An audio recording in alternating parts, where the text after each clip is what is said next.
अस्सलाम वालेकुम नाज़रीन। आज की इस वीडियो में हम 10 मुहर्रम करबला का दर्द भरा वाक़िया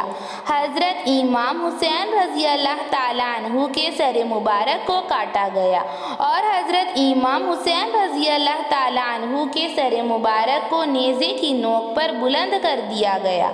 हज़रत इमाम हुसैन रज़ी अल्लाह ताला अन्हा को किसने दफन किया और कहाँ दफन किया, इस वीडियो में हम जानेंगे। हज़रत इमाम हुसैन रज़ी अल्लाह ताला अन्हु की शहादत के बाद जब भी कोई इमाम हुसैन के पास जाता तो इनके चेहरे में रसूल अल्लाह का चेहरा देखता और ज़ोर की चीख मारता और फिर वापस चला आता। और फिर उमर बिन साद कहता है, जाओ इमाम हुसैन के सर मुबारक को काटो, यजीद हमें इनके सर के बराबर वज़न के बराबर सोना देगा। और फिर शिमर जालिम हज़रत इमाम हुसैन के लाश अक़दस के पास आता है और देखता है कि इमाम हुसैन का चेहरा एकदम मुस्कुराता हुआ है। और फिर इमाम हुसैन रज़ी अल्लाह ताला अन्हु का साफ़ा निकाल कर फेंक देता है और फिर इनके बालों को अपने हाथों में लेता है और अपने हाथों में पकड़ता है और फिर इन पर खंजर से वार करता है और फिर दूसरा वार करता है और तीसरे वार में हज़रत इमाम हुसैन के सर मुबारक को काट देता है। इनके जिस्म अख्तर से सर मुबारक को अलग कर देता है और फिर इमाम हुसैन के सर मुबारक को नेज़े की नोक पर बुलंद करता है। इमाम हुसैन का पैगाम जिंदा है और इमाम हुसैन तो सर कटाकर भी सर बुलंद हो जाते हैं। और इमाम हुसैन की 6 साल की बेटी बीबी सकीना अपने वालिद के बगैर सर की लाश को देखती है और इन पर अपना सर रख के ज़ारो कतार रोती है। और जब हज़रत इमाम हुसैन के सर मुबारक को इनकी बहन हज़रत ज़ैनब रज़ी अल्लाह ताला अन्हा ने नेज़े की नोक पर देखा तो तड़प उठी और अहले बैत की ख़वातीन उनके सरों को देखकर रोने लगी और फिर अहले बैत के खीमों में आग लगा दिया गया और फिर अहले बैत को बंदी बना लिया गया और 3 दिन तक रसूल अल्लाह के ख़ानदान की लाशें ज़मीन पर पड़ी रही और ज़मीन पर बिखरी रही और अहले बैत को यजीद के दरबार में लाया गया और हज़रत ज़ैनब रज़ी अल्लाह ताला अन्हा को यजीद के दरबार में लाया गया। और फिर एक तश्तरी में हज़रत इमाम हुसैन रज़ी अल्लाह ताला अन्हा के सर मुबारक को रखा गया और फिर यजीद ने एक छड़ी मंगाई और हज़रत इमाम हुसैन रज़ी अल्लाह ताला अन्हा के होठे मुबारक पर रखी तो फरमाया गया, ए यजीद ये जुल्म न कर, ये वही होठ है जिस पर रसूल अल्लाह बोसा दिया करते थे। रसूल अल्लाह कहा करते थे कि मैं हुसैन से हूँ और हुसैन मुझसे है।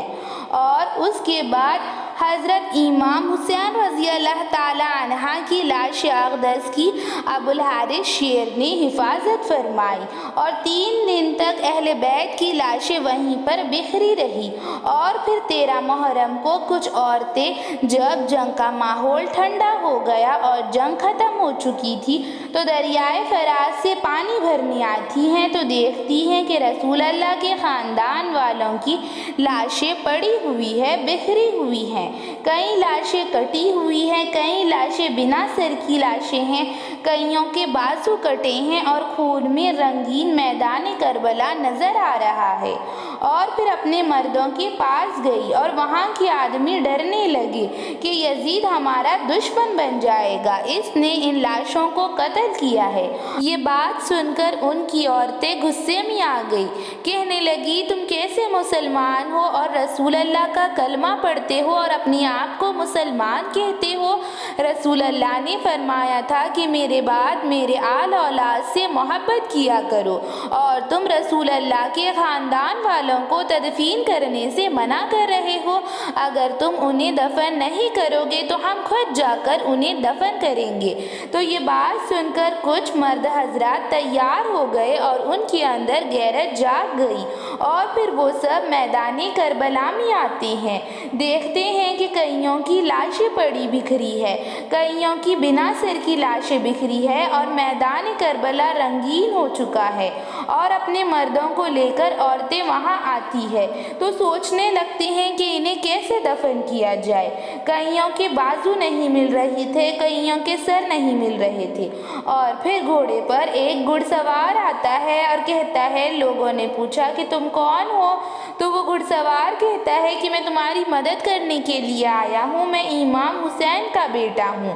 امام زین العابدین ہوں، جو امام حسین کے بیٹے تھے اور 14 سال کی عمر کے تھے، اور امام حسین رضی اللہ تعالیٰ عنہ کی لاش اقدس کو ڈھونڈنا شروع کرتے ہیں، اور کہیں امام حسین رضی اللہ تعالیٰ عنہ کی لاش اقدس کا ایک حصہ ملتا تو کہیں امام حسین رضی اللہ تعالیٰ عنہ کی لاش اقدس کا دوسرا حصہ ملتا، کہیں ان کے بازو ملتے، کہیں ان کی انگلیاں ملتی، اور پھر امام حسین رضی اللہ تعالیٰ عنہ کو وہاں تدفین کر دیا گیا، اور پھر امام حسین رضی اللہ تعالیٰ عنہ کے سامنے حضرت غازی عباس کے رضی اللہ تعالیٰ عنہ کو دفن کر دیا گیا اور ان کے بازوؤں کو دفن کر دیا گیا، اور امام حسین رضی اللہ تعالیٰ عنہ کے قریب ان کے 18 سال کے نوجوان بیٹے علی اکبر قاسم کو دفن کر دیا گیا، اور پھر ایک بڑا گڈھا کھودا گیا، اور پھر کربلا کے تمام شہیدوں کو اس گڈھے میں دفن کر دیا گیا۔ حضرت امام حسین رضی اللہ تعالیٰ عنہ کی شہادت کے بعد کوئی ان کے قریب جانے کو تیار نہیں تھا، مگر شمر نے حضرت امام حسین رضی اللہ تعالیٰ عنہ کے سر مبارک کو کاٹا اور پھر انہیں یزید کے دربار میں پیش کیا، اور پھر حضرت امام حسین رضی اللہ تعالیٰ عنہ کے سر مبارک کے بدلے اس نے سونا پا لیا، اور پھر حضرت امام حسین رضی اللہ تعالیٰ عنہ کے سر مبارک کو کاٹنے کے بعد یزید کی فوج نے حضرت امام حسین رضی اللہ تعالیٰ عنہ کے جسم اختر کو پامال کرنے کی کوشش کی، اور عمر بن سعد نے کہا کہ فوج کو حکم دیا کہ حضرت امام حسین رضی اللہ تعالیٰ عنہ کی لاش اطہر پر گھوڑے دوڑا دیے جائے، مگر امام حسین رضی اللہ تعالیٰ عنہ کی لاش اقدس کی حفاظت ابو الحارث شیر نے کی۔ ابو الحارث وہاں کے جنگل کا راجا تھا، اور امام حسین رضی اللہ تعالیٰ عنہ کی لاش کے پاس آ کر ابو الحارث بیٹھ گیا، اور ابو الحارث نے امام حسین رضی اللہ تعالیٰ عنہ کے خون کو اپنی پیشانی پر ملا، اور انہیں دیکھ کر زار و قطار رونے لگا۔ ابو الحارث امام حسین رضی اللہ تعالیٰ عنہ کا دوست تھا۔ ابو الحارث شیر کو حضرت امام حسین رضی اللہ تعالیٰ عنہ نے بچپن میں پالا تھا، اور حضرت امام حسین رضی اللہ تعالیٰ نے ابو الحارث کی پرورش کی تھی، اور جب ابو الحارث بڑا ہوا تو حضرت امام حسین رضی اللہ تعالیٰ عنہ نے انہیں جنگل میں چھوڑ دیا تھا، اور پھر ابو الحارث شیر حضرت امام حسین رضی اللہ تعالیٰ عنہ کی لاش اقدس کے پاس آیا، اور ابو الحارث شیر نے حضرت امام حسین رضی اللہ تعالیٰ عنہ کی لاش کی حفاظت کی، اور پھر ابو الحارث شیر ان کے پاس بیٹھ گیا، اور پھر فوج کے سامنے شیر کی زوردار دہاڑ ماری اور وہ ان کے پاس جانے لگا، اور پھر ابو الحارث شیر کو دیکھ کر یزید کی فوج ڈرنے لگی اور ڈر کر بھاگ گئی، اور پھر اپنے ناپاک ارادے کو انجام دینے میں یزید کی فوج ناکام ہو گئی، اور پھر یزید کی فوج ابو الحارث کو دیکھ کر زور سے بھاگ گئی۔ ایسی اسلامک ویڈیوز کے لیے چینل کو سبسکرائب کریں، لائک اور شیئر بھی ضرور کریں۔ Thank you.